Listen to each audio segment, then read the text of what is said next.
अक्षय Shinde encounter प्रकरणी मोठी बातमी उघडकीस आली। अक्षयचा झालेला एन्काउंटर फेक होता असं सांगितलं गेलंय। याचाच अर्थ अक्षय शिंदेचा एन्काउंटर नव्हे तर हत्याच झाली असा अर्थ काढला जातोय। हायकोर्टाने दिलेल्या सुनावणीनंतर अक्षय शिंदे एन्काउंटर फेक एन्काउंटर प्रकरण पुन्हा चर्चेत आलंय। फेक एन्काउंटर केल्याचा ठपका नेमका कुणाकुणावर आहे? अक्षयची हत्या करणारे ते 5 जण नेमके कोण आहेत? त्यांची नावं काय? त्याचा आढावा या व्हिडिओतून घेणार आहोत।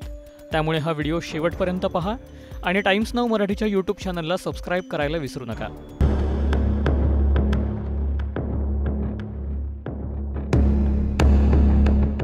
23 सप्टेंबर 2024 हाच दिवस ज्या दिवशी अक्षय शिंदेवर एन्काउंटर झाल्याची बातमी समोर आली होती आणि एकच सनसनाटी निर्माण झाली। एन्काउंटरच्या तब्बल 4 महिन्यांनंतर आता हा एन्काउंटर फेक होता असं समोर आलंय। पण या फेक एन्काउंटरचा भाग नेमकं कोण कोण होतं? त्या पोलिसांची नावं काय? त्यावर नजर टाकूयात।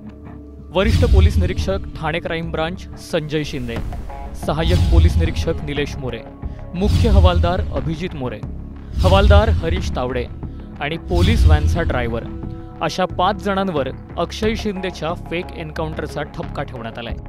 आता या 5ही जणांवर नेमकी काय कारवाई होते? या 5ही जणांच्या चौकशीतून नेमकं काय काय समोर येतं आणि या 5ही जणांच्या नोकरीवर ही गदा येणार का हेही पाहणं महत्त्वाचं आहे। पण त्याआधी एन्काउंटरबद्दलचा धक्कादायक खुलासा दंडाधिकाऱ्यांच्या चौकशीने केलाय।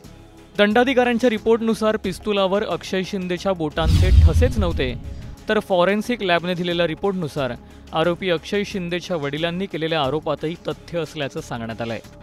अक्षय शिंदे हा बदलापूर लैंगिक अत्याचार प्रकरणातील प्रमुख आरोपी होता। त्याला फाशीची शिक्षा व्हावी अशी मागणी जोर धरत होती। पण सप्टेंबर महिन्यात अक्षय शिंदेला तळोजा जेलमधून कोर्टात आणलं जात होतं, तेव्हा मुंब्रा बायपास रोडवर पोलिसांच्या व्हॅनमध्ये झटापट झाली। यावेळी झालेल्या कथित चकमकीत अक्षयचा मृत्यू झाला होता असं सांगितलं गेलं होतं। पोलिसांच्या संगनमताने राजकीय लोकांनी घडवून आणलेली ती हत्या आहे। आता ऑनरेबल कोर्टच्या समोर न्यायालयीन चौकशी समितीने सादर केलेल्या अहवालानुसार अक्षय शिंदेला ज्या बंदुकीतून गोळी झाडली त्या बंदुकीवर अक्षय शिंदेच्या हाताचे बोटाचे ठसेच आढळून आले नाहीत असं फॉरेन्सिक अहवाल सांगतो। याचा स्पष्ट अर्थ आहे की अक्षय शिंदेला गोळी घालताना अजून कुणाला तरी वाचवण्यासाठी, स्वतःचा नाकर्तेपणा झाकण्यासाठी आणि स्वतःची काळवंडलेली इमेज उजळून घेण्यासाठी जाणीवपूर्वक सत्ताधाऱ्यांनी पोलिसांच्या संगनमताने अक्षय शिंदेचा खून केला।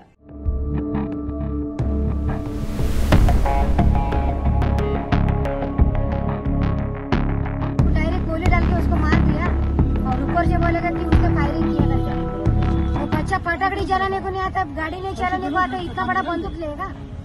मुझ पे बच्चे पे आरोप डालता तुम लोग, तुम्हारा नाम बड़ा करने के लिए। दुसऱ्यांना वाचवण्यासाठी माझ्या पोराला मारलं असा जो आरोप अक्षय शिंदेच्या आईने मुलाच्या मृत्यूनंतर केला होता, तो आरोपही आता चर्चेत आहे। नेमकं कुणाला वाचवण्यासाठी अक्षयच्या फेक एन्काउंटरचा कट रचण्यात आला असावा? तुम्हाला काय वाटतं? कमेंट करून नक्की सांगा।